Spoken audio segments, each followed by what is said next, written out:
4 ಎಕರೆ land ಬಂದಿದೆ, ತೋರಿಸ್ತೀನಿ ನೋಡಿ. ಇದೇನು ಕಾಣ್ತಾ ಇದೆ, ಇಲ್ಲಿಂದ ಇಲ್ಲಿ ತನಕ ಇದು ರಸ್ತೆ ಬರುತ್ತೆ. ಅಂದರೆ ಇದು ಸರ್ಕಾರಿ ಓಡಾಡೋಂಥ ರಸ್ತೆನೇ.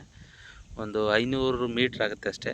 ಹಿಂಗೆ ಒಳಗಡೆ ಬಂದರೆ ಇದೇ ಲ್ಯಾಂಡು. ಇದು 4 ಎಕರೆ ಬರುತ್ತೆ. 2 ಎಕರೆ ಖರಾಬಿದೆ.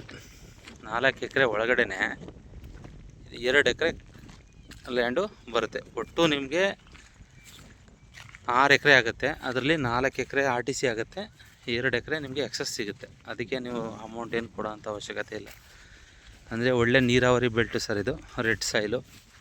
ಪಕ್ಕದಲ್ಲೇ ನೋಡಿ ಟ್ರಾನ್ಸ್ಫಾರಮ್ ಇದೆ ನೋಡಿ, ಹಾಗೆ ಎಲ್ಲ ಬಾಳೆ ಹಾಕಿದ್ದಾರೆ.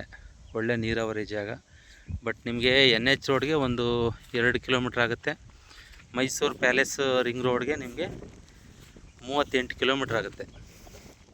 ಸೂಪರ್ ಜಾಗ. ಅಂದರೆ ಪೂರ್ತಿ ನಿಮಗೆ ಒಳ್ಳೆ ಇಟ್ಟಿಗೆ ಮಣ್ಣು ಸರ್. ಅಂದರೆ ಕೆಂಪು ಮಣ್ಣು. ಒಳ್ಳೆ ಕಲ್ಟಿವೇಷನ್ ಮಾಡಿಬಿಟ್ರೆ ನಿಮಗೆ ಈ ಜಾಗ ಸೂಪರಾಗಿರುತ್ತೆ ನೋಡಿ. ಪಕ್ಕದಲ್ಲಿ ಕೂಡ ಎಲ್ಲ ಕೋಕೋನಟ್ ಹಾಕಿದ್ದಾರೆ. ಒಳ್ಳೆ ಜಾಗ, ನೀರಿನ ಜಾಗ ಸರ್. ಮತ್ತು ಕೇವಲ NH ರೋಡ್ಗೆ ಒಂದು 2 ಕಿಲೋಮೀಟ್ರ್ ಅಂತರ ಬರುತ್ತೆ. ಸೂಪರಾಗಿದೆ ಜಾಗ. ಎಲ್ಲ ಫ್ಯಾಮಿಲಿಯೆಲ್ಲ ಇಲ್ಲೇ ಇದ್ದಾರೆ, ವಾಸ ಇದ್ದಾರೆ. ಬಟ್ ವ್ಯವಸಾಯಕ್ಕೆ ಯೋಗ್ಯವಾದ ಜಾಗ ಸರ್. ತೋಟ ಮಾಡೋರಿಗಂತೂ ಸೂಪರ್ ಜಾಗ ನೋಡಿ. ಅಲ್ಲೊಬ್ಬರು ಆಲ್ರೆಡಿ ಇಲ್ಲೇ ವಾಸ ಕೂಡ ಇದ್ದಾರೆ. ಎಲ್ಲ ಕಲ್ಟಿವೇಷನ್ ಮಾಡಿದೆ, ಮಳೆ ಬಿದ್ದಿದೆ ಸರ್. ಕಲ್ಟಿವೇಷನ್ ಮಾಡಿದ್ರೆ ಸೂಪರಾಗಿ ಆಗುತ್ತೆ. ಎಲ್ಲ ಸುತ್ತಮುತ್ತ ಎಲ್ಲ ರೆಡ್ ಸಾಯಿಲೆ ಸರ್, ಸೂಪರಾಗಿದೆ.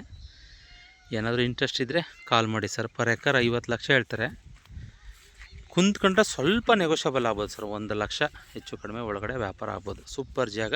NH ರೋಡ್ಗೆ ಭಾಳ ಹತ್ತಿರದಲ್ಲಿದೆ, 2 ಕಿಲೋಮೀಟ್ರ್. 2 ಎಕರೆ ಎಕ್ಸಸ್ ಖರಾಬ್ ಸಿಗುತ್ತೆ, 4 ಎಕರೆ RTC ಬರುತ್ತೆ. ಒಟ್ಟು 6 ಎಕರೆ ಆಗುತ್ತೆ. 4 ಎಕರೆ ಮಾತ್ರ ದುಡ್ಡು ಕೊಡಬೇಕು, 2 ಎಕರೆ ದುಡ್ಡು ಕೊಡೋಂಗಿಲ್ಲ.